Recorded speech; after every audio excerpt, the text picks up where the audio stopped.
This is Martin Giles of the Guildford Dragon News, and I'm with Lisa Townsend, who was recently re-elected as the Police and Crime Commissioner for Surrey. Commissioner, thank you for giving time to the Guildford Dragon for this interview. First of all, what was your experience during the first of all, actually, congratulations on being re-elected. Lisa, can you tell us about your experience during the campaign? What issues were raised on the doorstep or in the correspondence you received in that period? Yeah, so my second campaign running, but the first as an incumbent. So a lot of the issues were similar, but there were some new things that came up. And I think being in a position of having done the role for 3 years, I was certainly in a better position to understand a lot of them. Antisocial behaviour comes up. I mean, we're very lucky because Surrey is such a safe county. We're the 4th safest county in the country. We're the safest in the southeast by some distance. So a lot of the issues that you might expect to come up around crime, if you were in other parts of the country, or even just a few miles, north into London, we don't get in Surrey. What we do get come up are persistent antisocial behaviour. So it might be things like e-scooters or e-bikes, riding on pavements, comparatively low level, but still of real concern to our residents. So that came up. Shoplifting as well was a relatively new one because that's been something over the last year that we've seen build, not just in Surrey, but nationally. And residents are worried about shoplifting? Yeah, I think residents are concerned about any crime because they see the impact. Unfair or... Yeah, yes. they see the impact, and it's not so much that they're seeing shoplifting, but they're reading about reports, they're reading reports about it, and of course, shoplifting is not a victimless crime. It's something that affects all of us ultimately, and particularly retail staff who have to deal with it. So it's serious in that sense. So yeah, some of those issues were coming up again. Nothing sort of really regarding violent crime. We're very fortunate in the county, and we've seen a reduction in things like domestic abuse. That was a big difference from the last campaign as well. I mean, it is a bit surprising, isn't it, that Surrey is the safest county in the southeast, given that the north of the county is very close to London. Borders. Yeah, it is, and it doesn't happen by accident. I often have to remind people about that, including the force.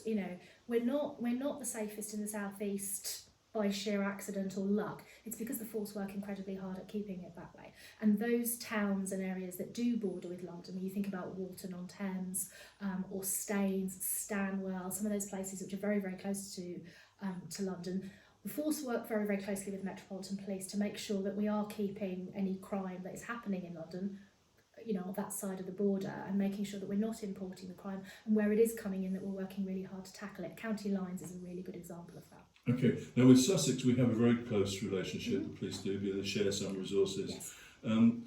Not with the Met, we don't share resources with the Met, but presumably there's a good working relationship there with them and other surrounding That's absolutely right. So we are part collaborated with Sussex on some functions. So for example, our roads policing team, we collaborate with Sussex on that. So you may see cars that have both the Surrey and Sussex insignia on them, for example, on the M25. But the when murder it comes squad to is, I don't know if that's the right term. The homicide, our serious crime combined. team, our serious crime team. Fingerprinting is They're combined. Yeah, a lot of those functions are combined. It's far more efficient for us to do some of our functions together with Sussex, and I work very closely with the Sussex PCC. But with London, we don't have any formal agreement in the way that we have with Sussex. But of course we do work incredibly closely with those, and our borough commanders, particularly those who are in the northern parts of the county, will work very closely with their opposite numbers, and we share intelligence, we share intelligence nationally of course, but we do have a really good and close working relationship. Now you say that antisocial behaviour is one of the things that was most commonly raised. What can the police do about that to reduce it? Yeah, so I think part of it is making sure where we can that it's prevented.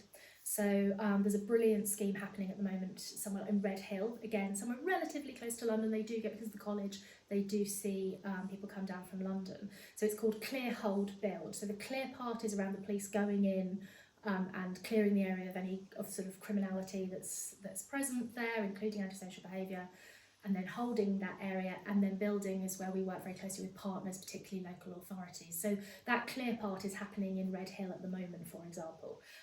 I've given the force nearly £60,000 for extra officers to be on the beat there. So they're out and about. I was there with them last week, actually dealing with shoplifting. We were at Sainsbury's in Red Hill, and just a couple of minutes after arriving, force had arrested somebody for shoplifting who had been spotted by staff there, and he was taken into custody.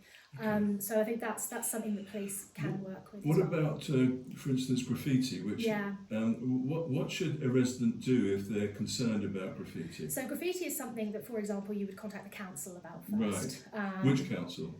So if it happens in Guildford, so this morning I was down by the river in Guildford. Yeah.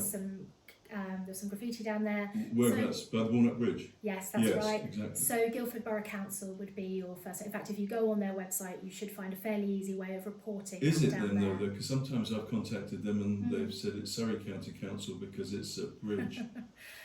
It depends slightly where it is. I would always contact my local borough or district first, Right. and do it that way first. But things like that, and that's why antisocial behaviour is sometimes quite confusing for residents, because sometimes it's going to be your local council. Some elements of antisocial behaviour, what someone perceives to be antisocial behaviour, won't actually be criminal.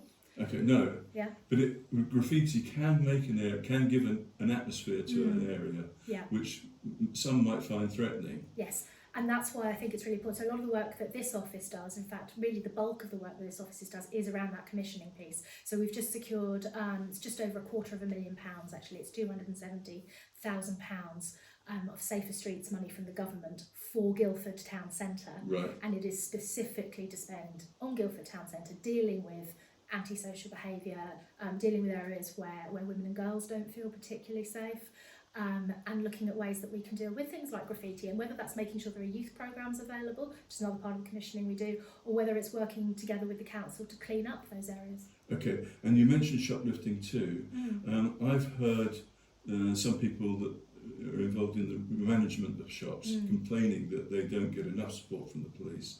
I also know that there have been more recent exercises or operations to tackle that. Yeah. Where are we with that at the moment? Do you think that a shopkeeper in Guildford or in the borough should expect quick police support when they witness shoplifting? So it will always depend on the type of crime that's happening and the threat and the risk that's there. But actually Guildford's in a really good position because they have a fantastic local system for dealing with shoplifting, and that's working together with the police, with the retailers, with the town centre management themselves, who are excellent. Experience Guildford are brilliant. They're a really good organisation. We work very closely with them, and there are operations that happen there on a frequent basis. I've been out on a couple of them on a Saturday afternoon in Guildford Town Centre, where plainclothes police officers will go out with others, including those who have worked in retail there, in order to deal with those. And we do operations like that an awful lot. One of the things I'm constantly saying to shopkeepers is report it. If it happens, report it. You can do it online, you can do it on your mobile phone. If it's something that's happening in real time, you need a response, obviously always call 999. That's the same message to absolutely everybody. Because there is an issue with people reporting it, definitely, so we need to make it as easy as possible. And in Guildford retailers do have a system for doing that, which is great. But if somebody is in danger and the police are required, then yes, a fast policing response is absolutely right. If nobody is in danger and the person has left the shop, then it will be a slower time response, because there isn't an immediate crime. But police will go along, they'll seek any CCTV and work with the shopkeeper. Okay, and when I spoke to you last time during the campaign, we talked about the most recent Peel report. Yes. And I know that you mentioned then that some improvements have already been made. I'd like to look at the area of responding to the public, because this is something that was marked in that report as inadequate. What is the current time wait if you ring 101? So at the moment it is 1 minute and 18 seconds. Right. Which puts us at one of the best forces in the country. Okay. It's the best time on record for Surrey Police that we have on record anywhere. It's still quite a long time when you're waiting at the end of the phone, isn't it? On 101, I don't think it is. I mean, we think about the various. I had to call my GP surgery last week. I was waiting a lot longer than that. Yeah. If I have to call my bank, or I have to call the utility company, or I have to call my water company. So I think we do have to put it into context as well. And is that is it a tape message you get at the beginning? So you'll get a tape message first of all, and that's immediate. Oh, okay. Yeah. So you'll get that first, which will tell you while you're waiting, that will tell you the other options. Because if you can report it online, it might be more convenient for you. Okay. Then we tell you how to do that. But that's a change from 7 minutes this time last year down to 1 minute and 18 seconds. And when we surveyed the public on it last year, they felt that below 5 minutes was reasonable. So I think 1 minute and 18 seconds is actually something that people understand. The other thing I'd like to talk to you briefly about is the culture in the force. Do you think now that that has improved and that people are better motivated, less inclined to leave? I think that policing's been really difficult for a while now. Certainly I was first elected in 2021 in the wake of the Sarah Everard murder. And we know the effect that what Wayne Couzens did had on the public generally in terms of trusting police. And the people who were most angry and upset about it were police officers, because as we all know, the vast majority of police officers, and certainly that's been my experience, are really good people working incredibly hard. They are the people who run into danger when the rest of us run away. So there's nothing that makes them more angry and frustrated than when one of their own does something like that. And of course we've seen further, unfortunately, instances of that in places like the Met. I work very closely with the Surrey Police Federation, who deal with everything from the training of young officers and new officers through to dealing with discipline. And we're very fortunate in Surrey that we have a really robust system. But I think it's difficult for police at the moment. It has been for a long time. We've got a new chief constable in, he's been in for just over a year. He's come out with a new plan. I think that's really helped as well. Do you regularly speak to police officers? Yes. And do you feel they are candid with you about their views? They're very candid with me, so I make a point of going out with them regularly. Everything from PCSOs, new police officers, sort of right the way through to those who've been in the service for a lot longer, and I spend a lot of time one-to-one with them, whether that's on a night shift, driving around at 3 o'clock in the morning. Do you get the impression that they can be candid with their own superiors as well? I think it's easier, if I'm honest, for them to be candid with me, because I'm not, yes, I'm not the line manager. Exactly. And I am there to listen. But I do think, generally speaking, I think there's been a change in the last year in that regard, actually. People are really being encouraged to speak up.